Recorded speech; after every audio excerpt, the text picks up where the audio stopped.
Shop the Sherwin-Williams Super Sale and get 40% off paints and stains August 8th through the 14th. With prices starting at $29.39, it's the perfect time to transform your space with color. Whether you're looking to revamp your interior or exterior, we have you covered with bold hues, soothing neutrals, and everything in between. Visit your neighborhood Sherwin-Williams store or shop the sale online. Delivery available on qualifying orders. Click the banner to learn more. Retail sales only. Some exclusions apply. See store for details. Pet Life Radio. This is Pet Life Radio. Let's talk pets. Welcome to Animal Rights on Pet Life Radio. This is your host, Tim Link, and I'm so glad you're joining us today. We have a wonderful, wonderful new twist to the show. We don't always get these because, you know, this show, Animal Rights, we interview authors and writers and people that write about animals or, have animals as part of their characters in their books. But every once in a while, we get a fun and interesting twist on things. And so now, today, we have a super duper singer-songwriter coming on board. Of course, we're talking about the world-famous Skip Ewing. And we're going to talk to Skip about his latest release of a single, Road Dog, and talk to him about animals, of course. We'll talk about dogs and horses and all that wonderful stuff. Then I want to pick Skip's brain a little bit about writing, how he crafts his writing, how he goes about doing his work, how he's become one of the most famous songwriters out there. So we're going to pick his brain a little bit about that as well. So it's going to be a fun and interesting and exciting show. So everybody hang tight. We'll come back right after this commercial break. You're listening to Animal Rights on Pet Life Radio. You know the expression, cats have 9 lives. Well, what if you can give them one more? The Give Them 10 movement is on a mission to help give cats an extra life. How? With spay and neuter. Spaying or neutering your cat helps them live a longer, healthier life. And it helps control free-roaming cat populations too. Learn more about the benefits of spay and neuter and meet Scooter, the neutered cat, at GiveThem10.org. That's GiveThem10.org. Let's Talk Pets on PetLifeRadio.com. Welcome back to Animal Rights on Pet Life Radio. Joining me now, he's a Grammy, Tony, CMA, and ACM Award nominee. He's written 11 number one hit records for legends such as Keith Urban, George Strait, Kenny Chesney, Triple Play Award winner. The list goes on. And of course, he produces his own stuff as well. You know, Road Dog, we're talking about. So I want to pick about it because I love the song, love the track. Of course, we're talking about Skip Ewing. Skip, welcome to the show. Tim, thank you very much. I appreciate it. It's nice to be here. Yeah, I'm super excited to have you here because, like I said, I'm always looking for a little bit different twist to things. I don't always get to chat with the singer-songwriters. And, of course, Mark, our producer, and myself, we love music, country music in particular. And I know that's your genre. And we know you're one of the best out there. So I guess we'll first start talking about what you got going on right now, because you got a new single, new release, and album, I guess we call it in old school terms, a track coming out called Road Dog. So tell us a little bit about the music, the Road Dog, and how that all came about. For sure. Road Dog is from the new album that's out called Road to California. So albums are still a thing, Tim. No worries about that. And this was just a fun track that it just came to be. I mean, I can tell you how I wrote it and what have you, but maybe I should just back up a tiny bit and let you know some of what you talked about. I lived in Nashville for 20-something years, and I wrote for all these wonderful, incredible artists. I mean, everybody from like Willie to Zach Brown Band. I mean, but I took a break because I had fallen in love with horses. That's a longer story, but it was a spiritual walk. For me, I sold everything in Nashville and went on the road to study horsemanship. I did that for about 8 years. I met my wife, and that's pretty much all I did. Then I started traveling, and we were doing clinics, and we ended up coming to Wyoming. And after we came to Wyoming, my wife took a job as a videographer for another horseman, and I grabbed my guitar and started back writing some. And after I played her those songs, she said, "Honey, I think it's time we put the journeys together." And I said, "I don't know, honey, if I go back and do music full time again, this is going to be comprehensive. I mean, it's everything. I'm gone a lot. And she said, "I just think people need to hear it." So that is what led me back to now, which is why we have a new album out. This is the second album in a row that we've produced since I made that choice. And Road Dog happened because of our dog. I have a Pyrenees Australian Shepherd mix who's 115 pounds, maybe 120 now. He likes to eat, but he thinks he's a puppy, and his favorite seat in the truck is a shotgun seat, so that's why he's called Shotgun. Yeah, he can barely fit in that seat anymore. But the song came about because I walked out one day and looked at my truck. And Tim, out here, everyone's got a white truck. It's just you don't always know it. So sometimes the dirt lets me see it's white. Sometimes it doesn't, right? Right. I opened the door, and my truck is absolutely filled with white hair and smudges all over the windows. And I realized that, as crazy as it is, I love it. I love our dogs. I love the kind of life that we have very close to us. There's got to be people who feel that, man, everywhere, because all of our friends out here have dogs, like that. And they're just part of their lives. That's just it. It's just they're four-legged family out here. They're with us everywhere all the time. And I came home and I said, honey, I had this little bluegrass riff thing, and I think it's fun. I said, it takes a chance that, there's a lot of other people who like to travel with their dogs. And I said, but I think we're talking about, maybe a few 100 million people. So we might be safe with that. And now we cut it, and it seems that a lot of people really like it. So, and look, it's led me to talk to you.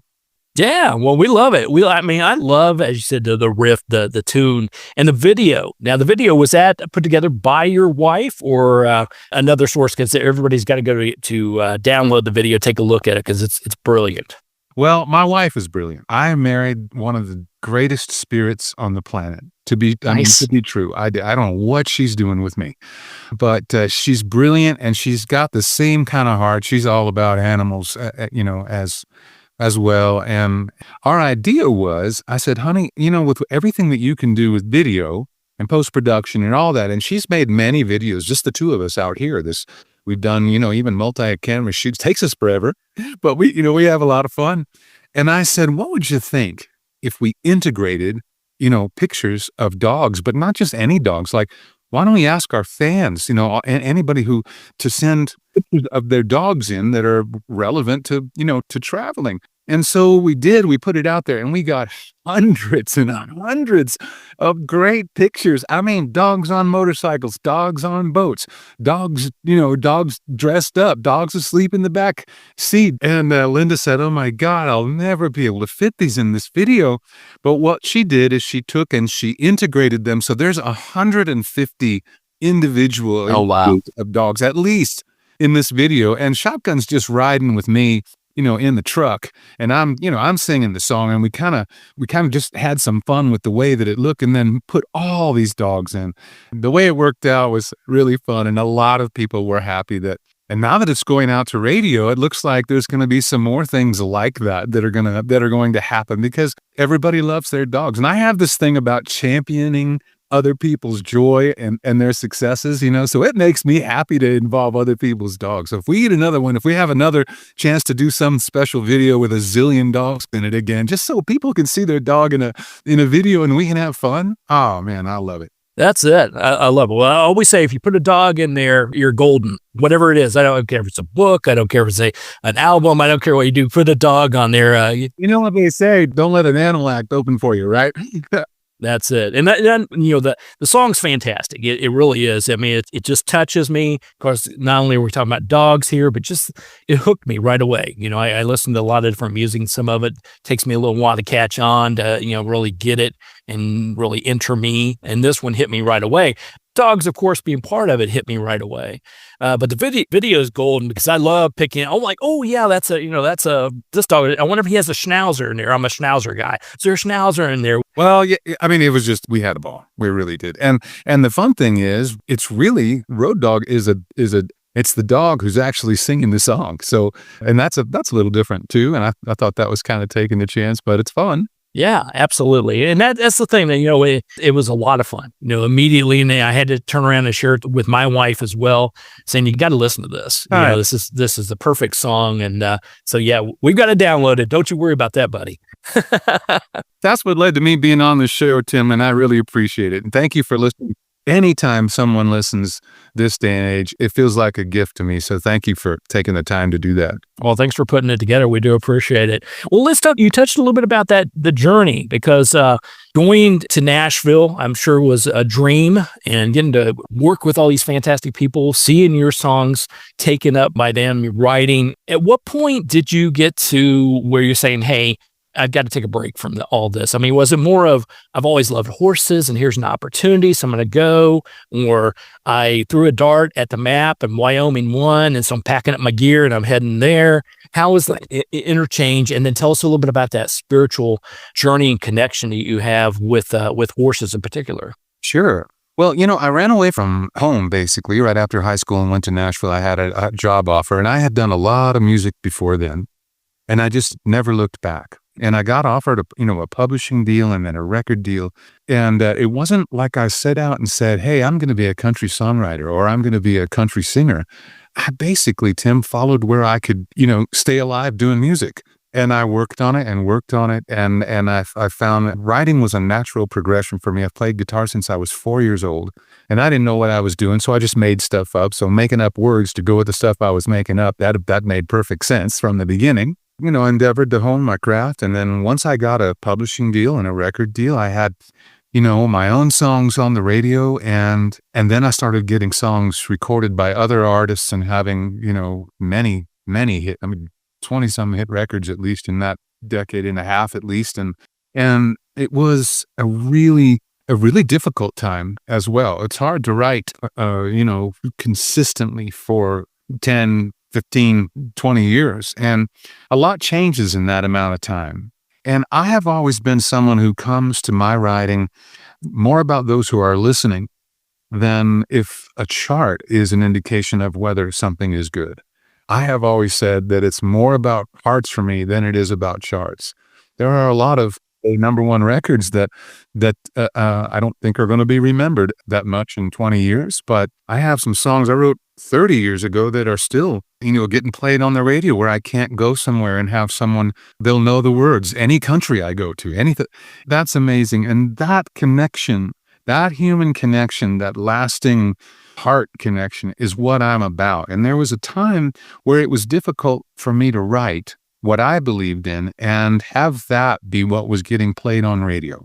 And if I'm not getting songs on the radio, a publishing company is not gonna, that's what they do. They're after the money, and money is great, but it doesn't drive me the way it does some people. And in the interim, I had been coming to Wyoming. I came in about 1999 or 2000, something like that, just to ride. I just went to a ranch. I knew a bit about horses. My grandfather was a thoroughbred rancher in California when I was a kid, but I didn't ride, and I didn't really know that much. I was just a kid, went out and threw hay in the feeders and whatever, But to kind of speed along here, after I had been coming to Wyoming for a number of years, I began recognizing in horses what I would never have otherwise recognized had I not spent time. I used to go down and just watch and just see how they moved and, what kind of sounds they made, how they interact with one another, whether they were interested in me. And my relationship with any horse that I began riding, I began realizing that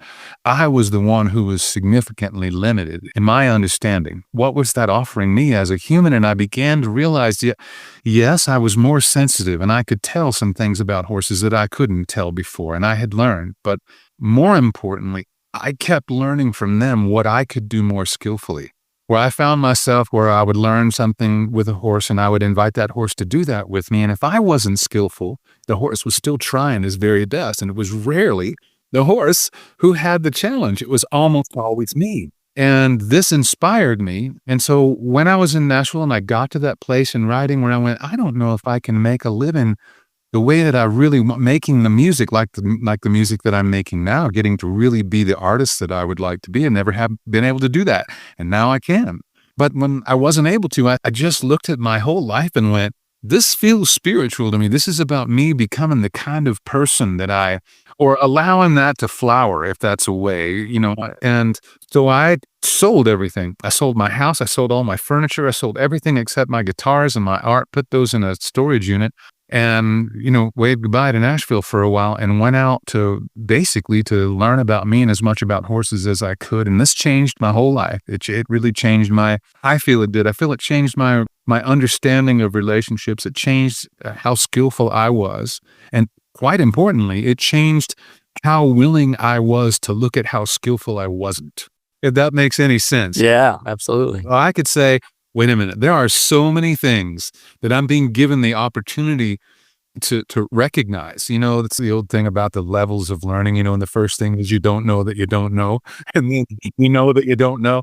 Well, I think that that was a very important time in my life, and that relationship with horses and what I still put into practice from everything that I've learned is part of my writing. It's part of my, part of when I'm crafting songs and making records, and especially when I'm out doing a show. I mean, that's a right now thing. That's an interaction that is it's just as much a tapestry. We're breathing the same air. I know that's a weird thing to say, but I don't think of it as anything but that is one of some of the moments of our life where we're taking breaths together, and it can be amazing. And hopefully I'm offering the kind of music and art, and now even my own heart a bit differently. And thank goodness, I'm with Linda, for instance. I'm not sure I could have been. I am sure that I could not have been the man I am for her now under our circumstances had I not taken that journey. And I wouldn't be writing the music, and I don't know if I'd be having the same kind of success. It's pretty crazy that, wham, all of a sudden, I'm getting songs, got a top 40 song on the radio with Lainey Wilson and Ernest who cut that. This Road Dog song is out to radio. I've got this new album. It looks like we're going to cut a new project in May, and hey, I'm listening. If other people are listening and they'll open the doors for me, I'm all about it. I love it. I love it. And I love the fact that you took that leap of faith to find your spiritual journey, to take that journey, to find yourself, make that connection. Obviously, horses are a big part of that. Animals always bring out the best in us. And I would agree with you wholeheartedly. I haven't walked in your shoes, but from, what we've talked about and what I know of you, I do believe it took that journey to get back to who you are and to uncover even more of who you are. And now you have someone obviously side by side to take that journey with you. That's got to be it's got to be a thrill, and it's got to be make you feel good about the fact that, hey, I'm doing the right thing. Well, it does. And, I just think as humans, the more times we go around the sun, the more things we've learned, whether we wanted to or not, And so that does change things. And horses they're not, the entire spiritual element of my walk, if that makes any sense. But the reason when I say that it's spiritual is because, it's beyond the horsemanship, what we might call horsemanship skills, as far as, I ride this well, or what, however you want to say that. But it is about recognizing our own growth and development and offering that, for instance, to other humans that we're with and with horses that we're with. Sometimes just being aware and being present is I think it's one of the greatest gifts that we can give, even with a horse. Sometimes I feel the greatest thing you can do for a horse is nothing. Just give them a minute. Maybe they've been working, with you and really giving it. And maybe they were understanding. Maybe you're understanding. Maybe you're both not understanding, or maybe you both are. But that feeling, I believe, even translates to a horse. You know what, buddy or sister, right now, you've got my complete attention. You've got my ears. You've got my eyes, whatever. We're just here, and it's awesome.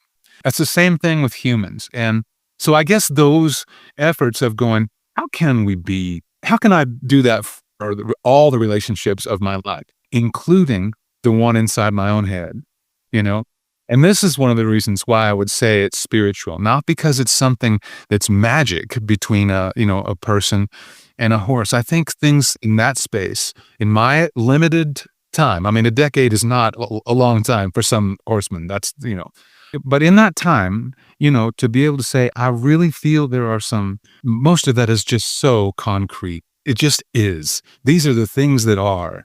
And the more we're aware of that, the better we can be. That's just how it is. You know what I mean? That's how it is. And what do we do with that? it inspired me. It thrilled me actually to be given those kinds of teachers, and then to move into the rest of my life. And it continues, it continues, but it's all up in my writing. That's for sure. That's it. That's it.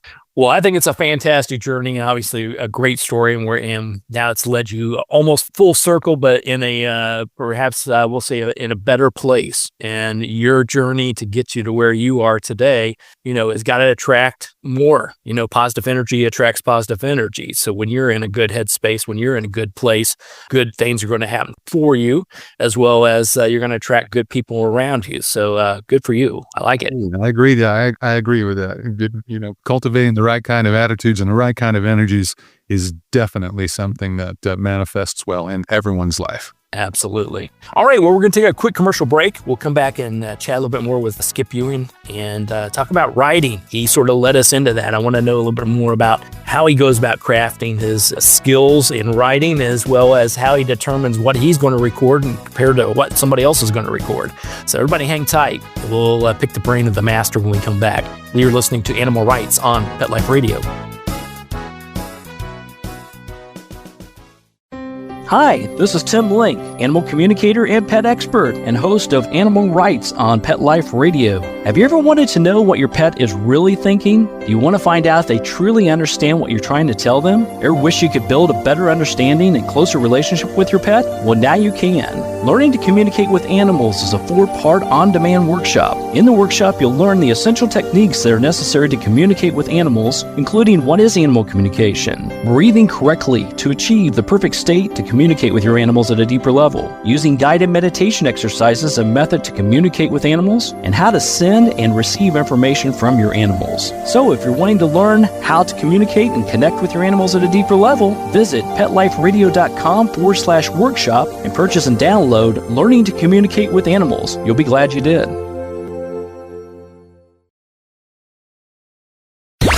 Let's talk pets. Let's talk pets On Pet Life Radio. Pet Life Radio. PetLifeRadio.com. Welcome back to Animal Rights on Pet Life Radio. Continue our conversation with one of the best singers and songwriters out there, Skip Ewing. Skip, before the break, we talked briefly, or at least we introduced into the fact of your writing in general.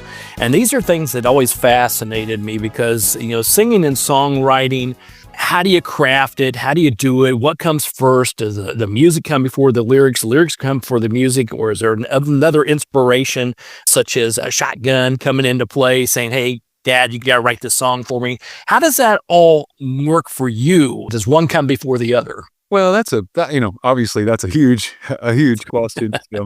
There's an old saying that's like, writing is like 15% inspiration and the rest work, And there's another saying that I agree with, that is basically it is hell to be writing and heaven to have written, so and so both of those things come into play. It's not like you just decide you're going to write a song, or at least for me, that, it sometimes takes me days and days for certain songs. And there was a time when I tried to finish a song almost every day, but I found the percentage of what I wrote was not as good as I thought it could be. And, and so a smaller percentage of things that we get cut as far as whether they're for an artist or not. So let me speak to where I am now. And that is that I'm writing by myself. I don't co-write. I don't really co-write at all. And in in country music, it's really common for people to get together, sometimes 4 or 5 people. I don't. I did for a long time. And that's not to say that I wouldn't ever, but my approach to it is different. I think of songwriting a bit like approaching a canvas as an artist. It's because it's sometimes easier for people to visually imagine what I'm doing with a song. And so as an artist, if I sit down at a canvas, I've got to decide what I'm going to, what am I going to do with it? It's blank. I can do anything I want. So am I going to throw paint at it? Am I going to take a charcoal pencil and start a sketch down at the bottom corner? Am I going to look off at the mountains and say, I'm going to paint that whole mountainside? Or am I going to paint just the one flower that's right in front of me off to the left and decide to make that the entire painting? all those are decisions that, that as a songwriter, I make, I think, similarly to an artist. What is the most powerful, at least for me, what's the most powerful images and feeling, which is very important in what we do, because it's affected by music, the way that we say things and what we choose to say. And what happens with the music, now we've kind of got into where not only is it artistry, but it's like cinema.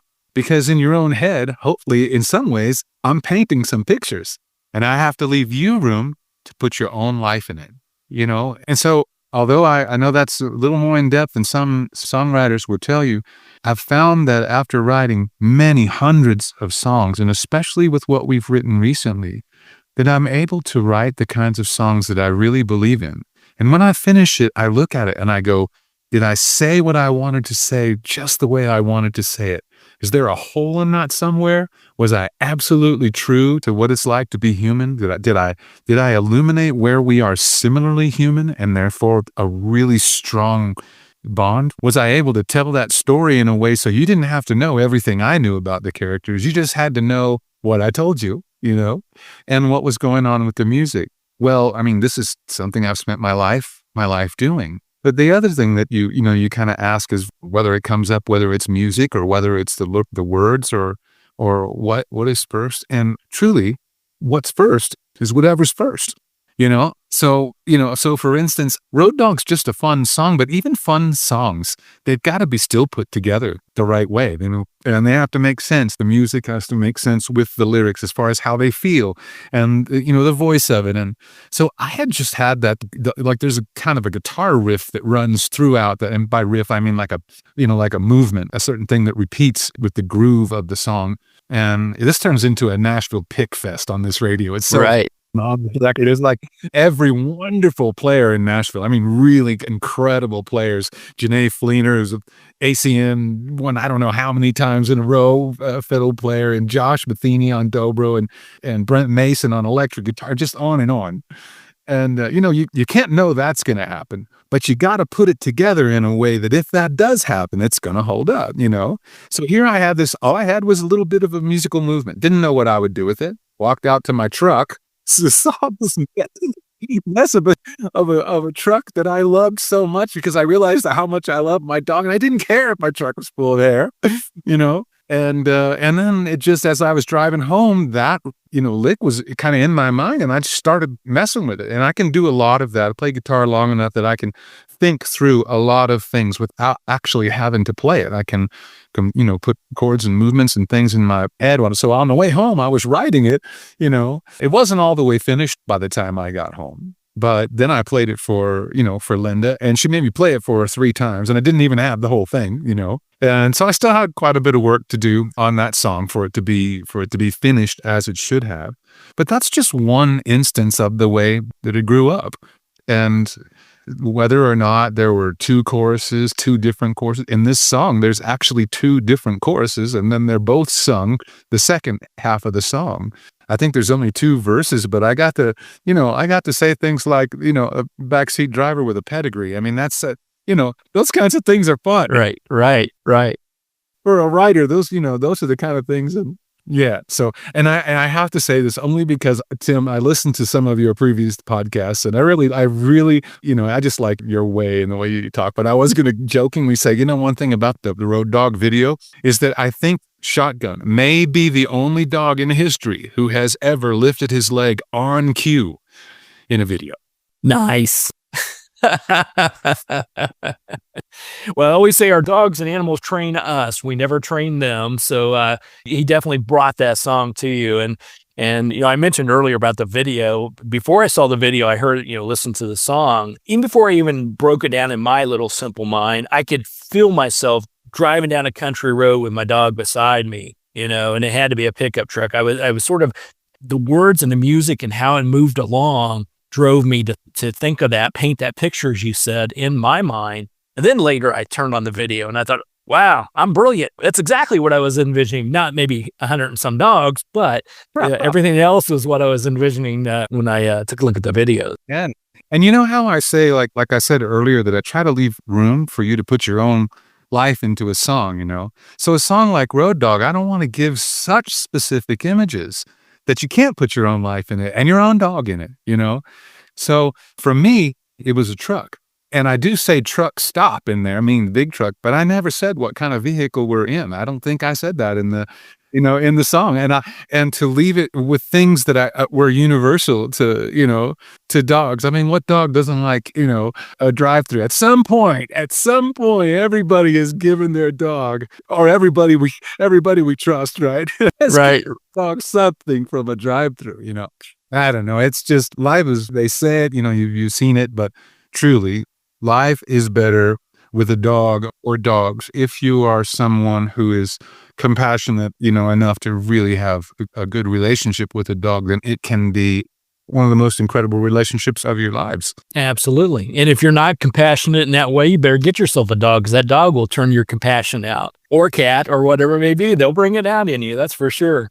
So the big question though, Skip, is when you're in that old white truck with dirt all over it and you got shotgun right in there, and the missus decides she wants to go on down to the 7-Eleven with you, who gets the middle seat and who gets to ride shotgun? Well, I've got to tell you, I've got a thing about letting shotgun ride in the shotgun seat when we're not on the back roads. I'm one who doesn't really think that's the safest thing to do. So our driveway is almost a mile long, and we live in northwestern Wyoming. And I mean, honestly, we live where there are Rocky Mountain sheep in the driveway. That's the kind of place we live in, right? Wow. And then we've got another 8 miles at least to the main road that's all just dirt and gravel. And, it's a 2-lane road that nobody goes, you can't go fast. You just can't go fast on it, So if he wants to be in the front seat and stick his head out the window, or if he wants to ride in the side-by-side with me out on the trails or whatever, and then we'll do that, and I'll stuff pillows down in front of the seat so he can put his paws up on it enough, because he otherwise is way too big for that. But once it gets past that, Tim, pretty much the back seat gets folded up, and he can live back there on his, and that, because we got 2 dogs. We have Holly and Shotgun right now, and they're both big. And there's no question about whether mom or dad, depending on which one of us is driving, is in the shotgun seat. So it's still his seat. He just doesn't get to ride on it at those times. I love it. Well, I have to envision my life, Skip. My wife and I have been together for almost 40 years. Yeah, we were just infants when it all happened. But in any case, we have 2 schnauzers, so smaller dogs. And the little princess white one has always sat in the front seat next to me. She's harnessed in and secure. Everything's good. And then our boy who just passed away recently, our chocolate schnauzer, Mama's boy, Kramer, he's always in the back seat with Mama. So now that we don't have Kramer with us, unfortunately, in body, he's with us in spirit, of course, Mama's still in the back seat. So it's me and the little 10-pound white dog in the front seat, and Mama sitting in the back. So I think they're going to get away with that now that... Happy. That's the thing. If it makes you happy, and it makes them happy, it's sometimes the simplest things that bring the right kind of joy, And man, if you've got that, just don't mess with it. Just have it. Just take your breaths while that's going on and go, dang, this is great, That's it. Well, join us we are one of the many of the hundreds of thousands of your fans. And also we're all the thousands that ride around everywhere we go with our dogs. So, we're in good company. And the next time you your wife puts together the next video and you need one of the 120 dogs or something, just shoot me a note. Well, I think some special things are coming. I really do. So if you follow us on socials, and we'll certainly follow you as well. But if you will follow us on socials, and it's just Skip Ewing. I mean, every one of them is just SKIPEWING. There are going to be some special things that are going to happen. I don't know all of them, but there are so many different radio stations in different cities across the U.S. where there's going to be things happening with them doing some videos with us, and all. So there could be some really fun stuff. And gosh knows what kind of companies or situations might want to do some fun things with us. So who knows, Tim? Maybe your dog will be a star. That's it. Just put it out there to the universe. So everybody, download the songs, download the album, follow Skip Ewing on social media. We can go to skipewing.com, I'm assuming, to find out about everything that you've done, your history, their life in a nutshell, as well as tour dates and things happening. So if you get a chance to go out and see Skip, definitely do that for sure. And meanwhile, download Road to California, the whole thing, and definitely put Road Dog at the top of your list because it's a fun little jam, man. There's actually, and it's the first time we've ever put anything on an album that had to do with dogs, but there's literally a second song on this album that is specifically about dogs. That's it. Tim, if you have the record, go to the, I don't know if it's the 9th cut or whatever, but it's called Wagmore. You're going to have to check it out. It's fun. So that's another thing that might happen with dogs. I don't know. It's just the way it came down this time. It just, those ideas just happen to be hanging out there. Hey, man, once you put a song out about dogs and you slap your brilliant one on the cover for sure, it's always going to be that way. They're always going to expect at least one dog song from you, Skip. So I'm just letting you know that right off the bat. I'm not promising that. But I am promising to sing Road Dog when we do concerts. That's for sure. Absolutely. Absolutely. Well, everybody go out and make sure you follow Skip. Go to the website, skipewing.com, and follow him, see when he's going to be near you or in your town. Download Road to California and take a listen to Wagmore, right? That's another one, yeah. And Road Dog and all the one other one. Skip, fantastic talking to you. I really do love what you do. Love the album. I love your spirit. I love the fact that you took a step back to find yourself, and now you're better than ever and swinging for the fences. So just keep it up, brother. You're doing a great job. Thanks, Tim. I hope I get a chance to talk to you again. Absolutely. We'll look forward. You got to write something about a dog or a horse, though, to get on this gig. So it's more than done, see? There you go. All right. Well, we're coming to the end of the show today. I want to thank everyone for listening to Animal Rights on Pet Life Radio. I want to thank the producers and sponsors for making this show possible. If you have any questions, comments, ideas for the show, drop us a line. You can go to PetLifeRadio.com, and we'll definitely answer your questions, entertain your comments, and bring on the people you want to hear from most. And while you're there, check out all the other wonderful shows and hosts. It's a cornucopia of barking fun. So it's PetLifeRadio.com. So until next time, write a great story about the animals in your life, and who knows, you may be the next guest on Animal Rights on Pet Life Radio. Have a great day. Let's Talk Pets, every week on demand, only on PetLifeRadio.com.